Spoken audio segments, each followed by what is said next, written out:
नमस्कार दोस्तों, मैं कार्तिक कात्यायन आप सभी के समक्ष एक बार फिर हाजिर हूँ अपने चैनल कात्यायन आर्ट्स के माध्यम से। जैसे कि मैंने अपनी पिछली वीडियो में आपको बताया था कि मैं अपने चैनल के माध्यम से एक नई वीडियो सीरीज लॉन्च करूँगा। मैंने आपको ये नहीं बताया था वो सीरीज़ किस बारे में है, तो मैं आपको ये बताना चाहता हूँ कि ये सीरीज़ जो हम लॉन्च करेंगे वो भारत के उन वीर लोगों के बारे में होगी या ऐसे मशहूर लोग बारे में होगी जो मशहूर हो सकते थे लेकिन हो नहीं पाए, या फिर हमने वक्त के साथ उनको भुला दिया।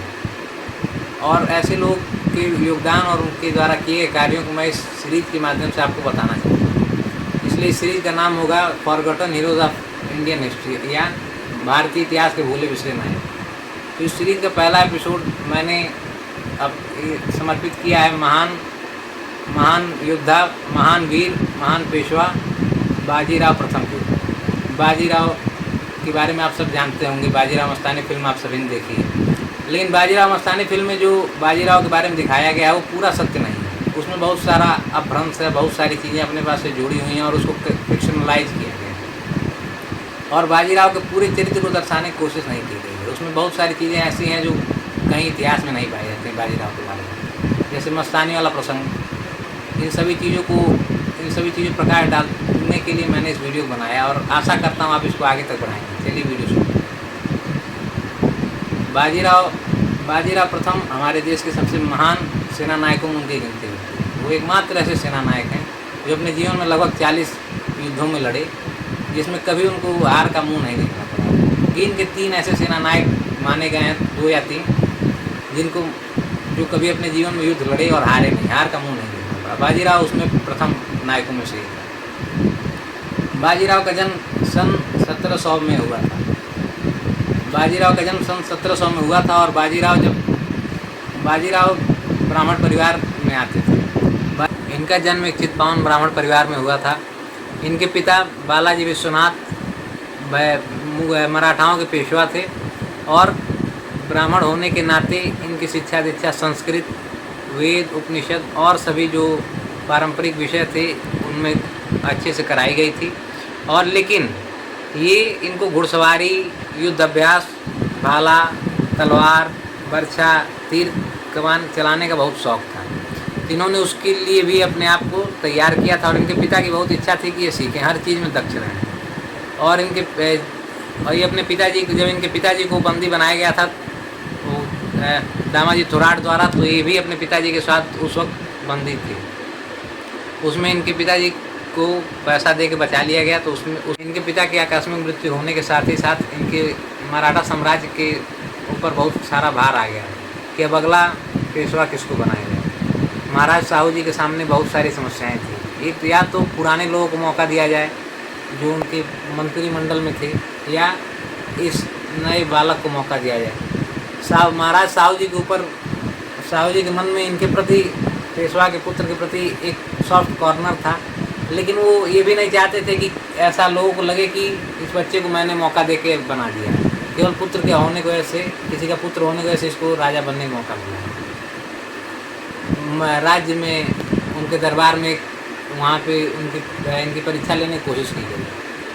हुसैन फिल्म में भी है, वहाँ बुलाया जाता है इनको और एक मयूर पंख रख दिया जाता है और उसको मिट्टी के अंदर घुसा दिया जाता है और इनसे कहा जाता है कि अब इसको तुम बताओ, इसको 2 हिस्सों में कैसे बांटोगे, सिर्फ एक बाढ़ से, यहाँ तलवार से नहीं।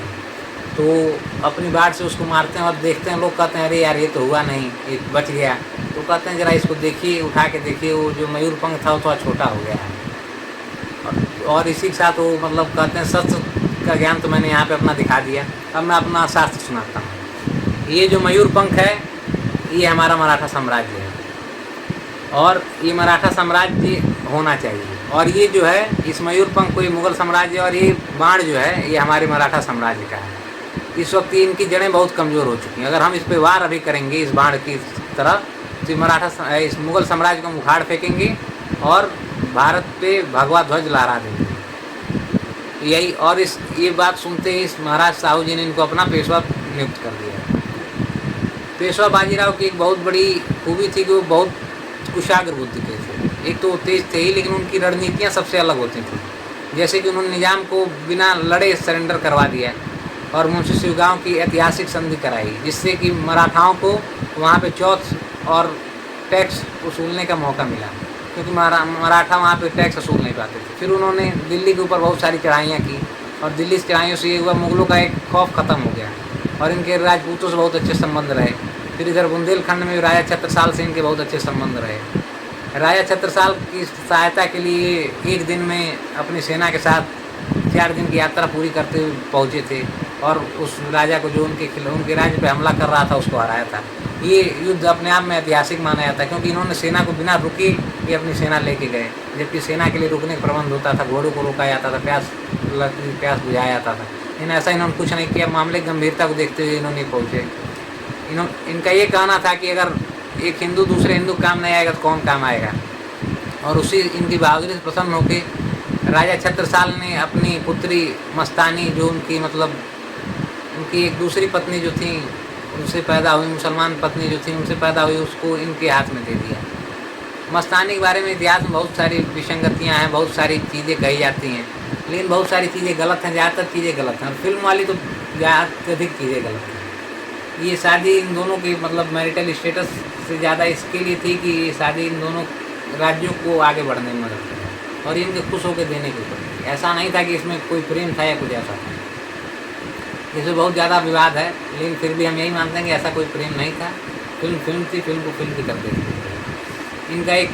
इनकी पहली शादी हो चुकी थी काशीबाई से, जो कि वहीं धनी जोशी के मतलब एक धनी जोशी थे, उनकी लड़की थी, और इनसे इनको 2-3 पुत्र भी हुए, रघुनाथ राव, बालाजी विश्वनाथ, और कई सारे पुत्र हुए, बालाजी बाजीराव, ये सारे पुत्र इनके हुए। और जब इन्होंने इतनी सारे युद्ध लड़े, 40 युद्ध इनके माने जाते हैं कि इन्होंने लड़े, और एक में भी ये हारे नहीं। और इनकी मृत्यु भी जब हुई तो इन्होंने सिद्धियों को भी जीता। सिद्धि जो कुंकण जिले के एकदम किनारे नगरी प्रांत उधर रहते थे, अब समुद्री इलाका था, वहाँ कोई नहीं जीत सकता था, इन्होंने उनको भी अपनी तरफ झुका दिया। पुर्तगीज को भी इन्होंने हराया, बहुत सारे लोगों को इन्होंने हराते हुए कभी किसी से हार नहीं माना। और आखिरी में इनको युद्ध की चोटों से, या फिर जिनसे कहीं युद्ध की चोटों से, आखिरी में 39 वर्ष की अवस्था में ये व्यक्ति, इतना महान व्यक्ति जो इस देश को आगे बढ़ा रहा था, जिसने हिंदू पदशाही की परिकल्पना को साकार करने की तरफ कदम बढ़ा दिया था, जिसको शिवाजी महाराज ने देखा था, वो इंसान बहुत जल्दी ही बुखार से ग्रसित होकर मर गया। अन्यथा इस भारत पे पूरा हिंदू राष्ट्र बना के ही छोड़ दिया, जो उन्होंने एकदम काम कर दिया। इनके मरने के बाद मराठाओं का कुछ सालों तक बहुत प्रभाव बढ़ता रहा, लेकिन कुछ सालों बाद फिर ख़त्म हो गया। अगर ये रहते तो हो सकता है मराठे इस वक्त सबसे बड़े होते और भारत का इतिहास कुछ और ही होता। लेकिन हम ऐसे महान व्यक्ति को अभी भूल चुके हैं, हम इनके बारे में सोचते नहीं, हम केवल फिल्मों वाला स्टाइल देखते हैं और फिल्मों से इनको जज करते हैं। फिल्मों में इनको एक देवदास बना के छोड़ दिया गया, वीरता दिखाई गई लेकिन देवदास बना दिया गया। बाजीराव देवदास नहीं थे, बाजीराव एक वीर थे और उनको वीर की तरह ही देखा जाना चाहिए, मस्तानी से प्यार और ये सब नहीं देखा जाना चाहिए। तो आशा करता हूँ ये वीडियो आप सभी को पसंद आएगा और आप सभी और इनके बारे में जानने की कोशिश करेंगे। जो गलतियाँ हुई उसके लिए क्षमा करिएगा और इस वीडियो को ज़्यादा से ज़्यादा देखें और अपने नज़दीकी जनों तक शेयर करें और